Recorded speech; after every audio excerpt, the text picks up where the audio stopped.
Morning guys, I've just got out the shower, having a bit of a day of it today. We've had water shortages, which are a bit difficult, but I managed to get my hair washed. I'm waiting for my lovely cleaner to arrive because it's cleaning day. And I thought I would get out of her hair today because Rudy has lent me the bike for the weekend, and I thought I would take it out on a bit of a run.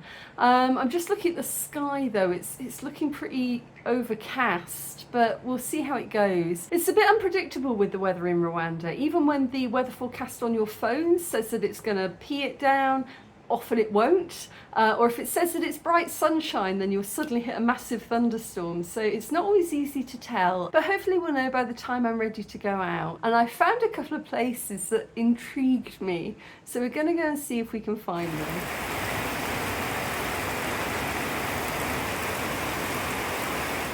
Okay, so it's still a bit overcast, but it has stopped raining. The weather forecast on my phone is uncertain. So I'm going to give it a little bit longer. It's still morning, well just, so we've still got a bit of time. If it clears up in the afternoon, we can head out. It did indeed clear up.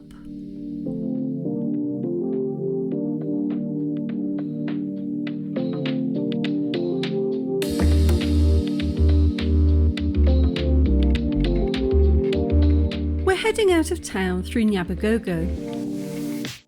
These big lorries with all of the crates are delivering beer. Keep that in mind for later. This road is always a bit busy with traffic, as it's one of the main routes in and out of Kigali. Most people pass through it going to the northern and western provinces. It's a very well-travelled road. There used to be a factory or a storage place along here for indagara, which are those small dried fish like whitebait. They've got a really strong smell, and we used to wind up the windows and switch on the AC as we passed through. But I haven't smelt it for a while, so maybe they moved. This road might also be familiar from the time we drove up to Gisenyi. It's the same route out of Kigali.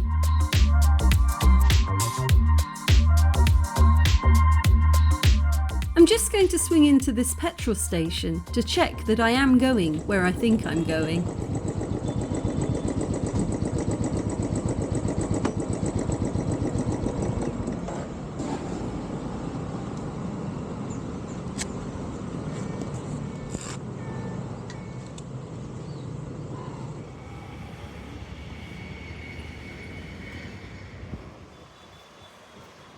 Hi guys, so I've just pulled up in a petrol station and I'm quite glad that I did, because the road I've just passed is the one that I need. It's the NR2 going up through the hills towards, I think, Musanze. But the thing is, like, the signpost, the letter's been taken off, so it says NR1 and then it just says NR beneath, so I needed to check that this is definitely the right road. So I'm going to head up there, and we're going to go and see if we can find a place called the Wall of Pipes. It's got one review on Google, and it had me fascinated. So I've never heard of this before. We're going to go and try and find it. I was going to head for, I think it's Kaninya Canopy Walk, but the weather's really bad and it looks like it's off-road to get there, so I don't know if I feel I want to try that today. Maybe we'll give that a go in dry weather.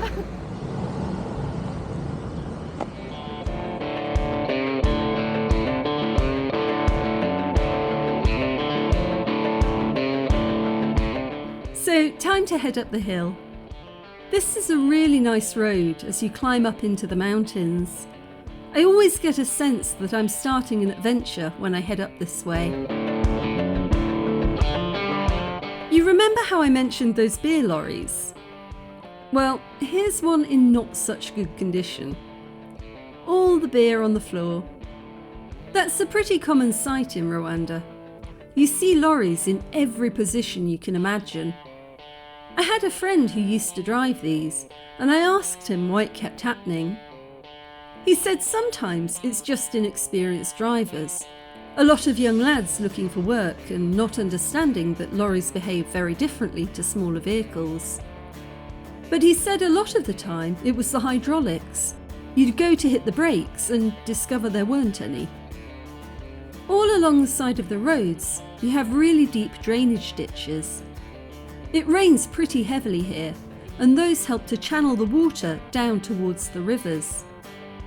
There aren't any escape lanes for runaway trucks, and there's a steep drop on the other side of the road because we're in the mountains.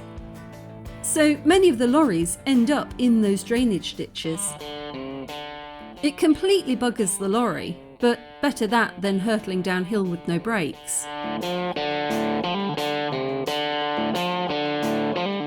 Anyway, time for another quick pit stop.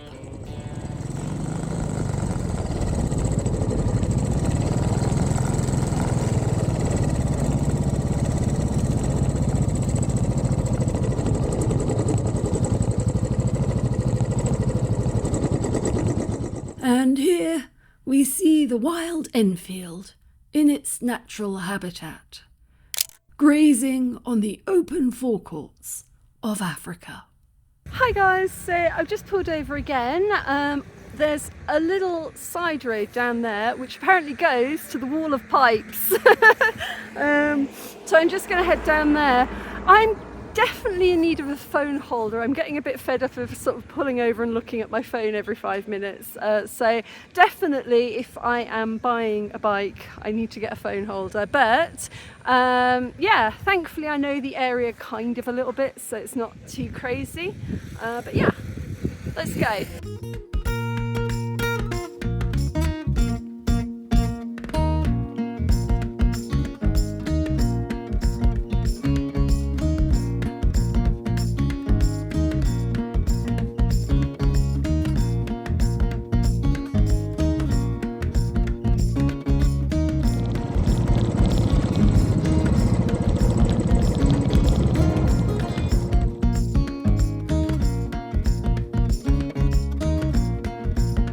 So somewhere along here, there should be a turning that we need to take.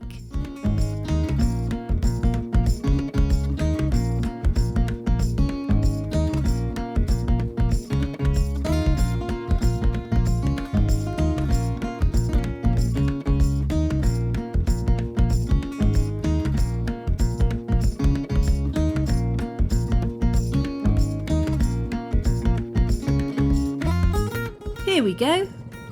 Time for a little light off-roading. It'll be nice to see how the bike handles on mud. Keep your eyes open, guys. Let me know if you see anything that resembles a wall of pipes.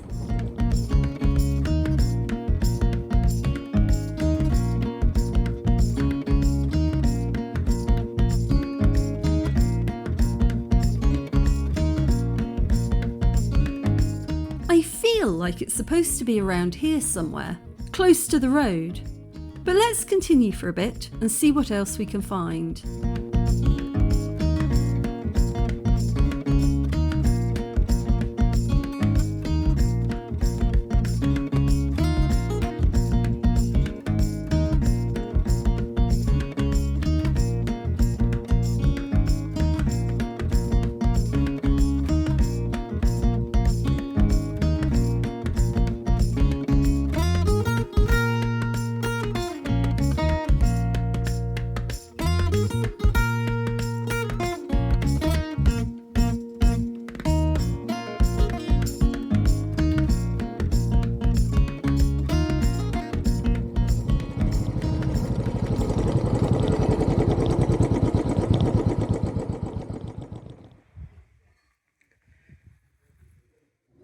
Me do it.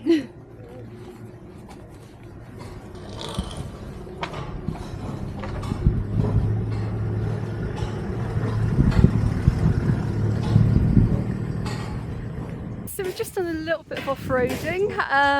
I cannot find this wall of pipes. Apparently it was back there, but I was kind of keeping an eye out, couldn't see anything.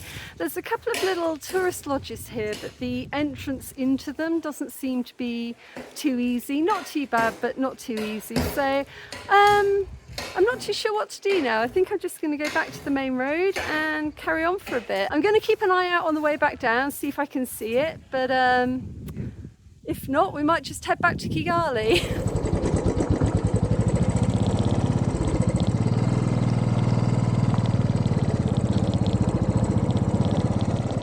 It was a really nice little road, lots of people waving, but not a single pipe to be seen. It's only when I got home that I realised I should probably have taken this turn off here. So I opened up Google Maps and dropped in for a closer look. I think Maps is several years out of date now. I can only see one pipe, but there are holes where others might go. The review was from several months ago, so perhaps they've added more. That's the only thing I can find on that stretch. Hi guys, editing me here. So that little side road that I saw was indeed the one that I should have taken, and it was bugging me so much that I couldn't find it that a week and a half later I borrowed the bike again, I got on it, I drove back out there and I found the wall of pipes. So if you want to know what the magical, mystical, mythical wall of pipes looks like, hang around until the end of the video. Anyway, I got back to the main road and I decided I wasn't quite ready to go back to Kigali yet. So I headed north. You might think it's a bit strange heading into the middle of nowhere in search of pipes. But I grew up with these shenanigans. Seeking out strange tourism attractions is a national pastime in the UK. The weirder, the better. You'll find brown tourism signs in the most remote places. There's even a website called Follow the Brown Signs that tells you all about the weird and wonderful symbols you might encounter, and a blog explaining what happens when you follow them. I'll link to that below. So seeking out silly sights is somewhat of a compulsion for me. As I was heading up the road, I noticed a little cafe with some tourists outside. I decided to swing past on my way back.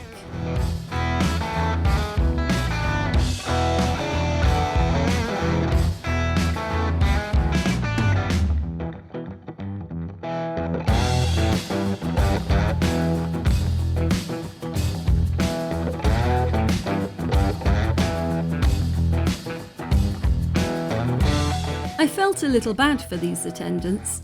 They looked kind of excited as I pulled in, but I didn't need any petrol. I was just turning round. Seems like a pretty quiet place.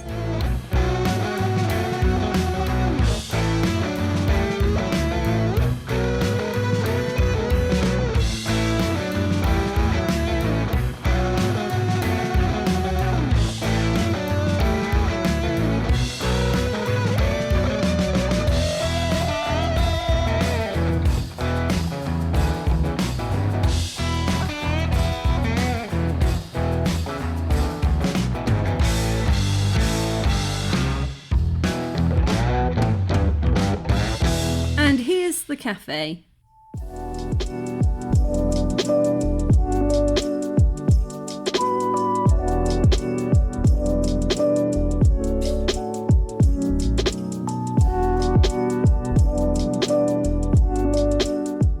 Just having a little walk down here because it looks like there could be quite a nice view from the back of the petrol station.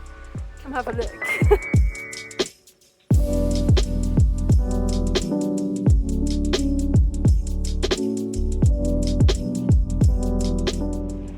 So whilst I'm here, I'm going to have some lunch because I'm feeling a bit peckish. So here's my road resto lunch.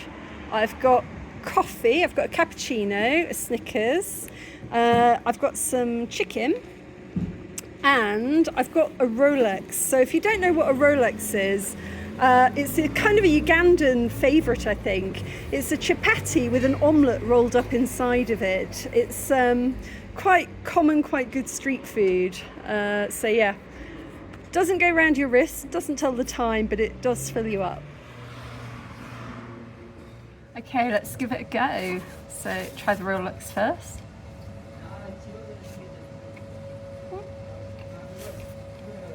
So it's literally just an egg omelette wrapped up in a chapati. If you want to try this, there's a place called Now Rolex near Kimihurura in town. And they just do the most phenomenal Rolex. Like I think they put bacon in it. They have like an English breakfast one. They have a spicy one, a sausage one. So you can try all sorts of different Rolex. But at its most basic, a Rolex is literally just egg omelette wrapped up in a chapati. It's pretty good. Let's try the chicken. Ooh, chicken's got a lot of sauce on it. Gonna need to wash my hands after this. It's not very hot, so I think it's been there for a while, but just kind of a tomatoey sauce. I was going to say a tiny bit spicy, but not really. Kind of a tomatoey sauce. Pretty good.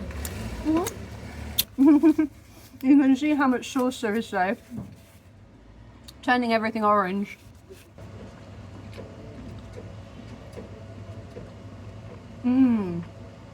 Coffee's good. I got a cappuccino. And a pretty nice view of the hills as well whilst we're eating.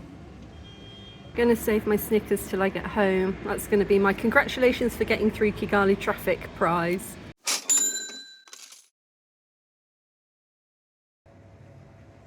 Just going to go and find the bathroom. Oh, it seems to be quite a nice bathroom.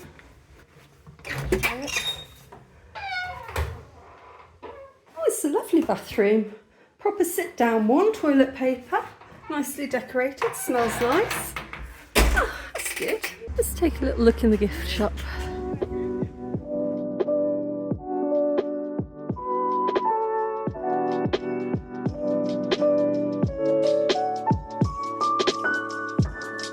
Locally made ghee and honey.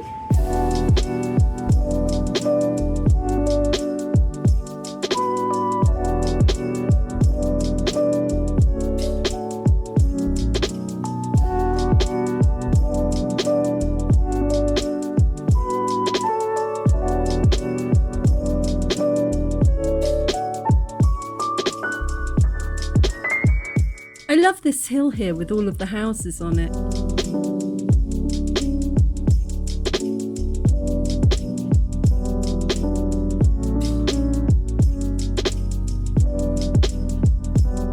I'm not sure if it still is, but the National Union of the Blind used to be in that building over the road. My friend Martine worked there, and I worked for the National Union of the Deaf, which was up Rwanda Road.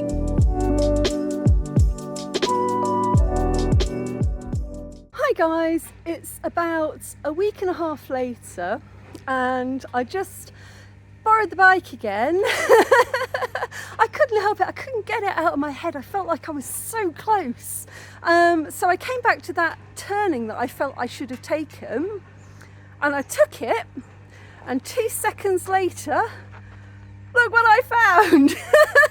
I found the wall of pipes. This is it. This is what we came to see. Let's go and have a look.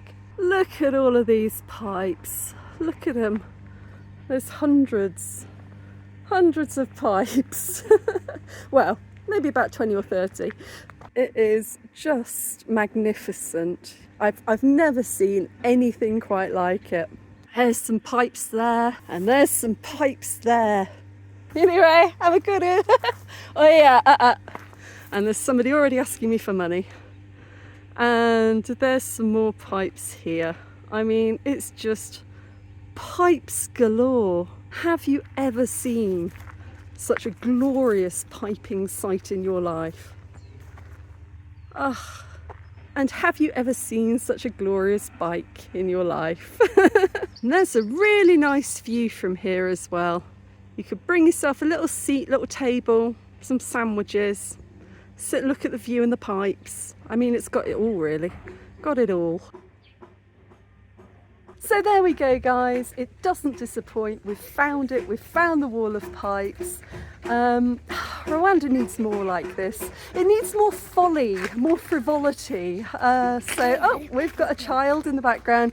I think it's time to leave, but we've had a great time, I've found it, I can sleep again at night. So I've just stopped off at the cafe again for some more food.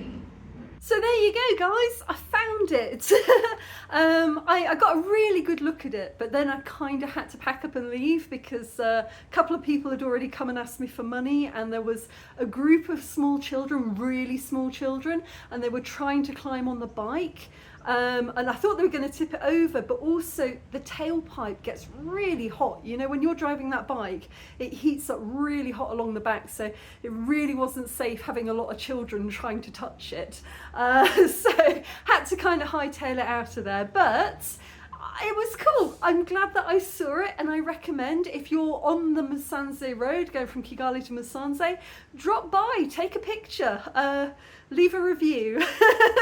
It's cool.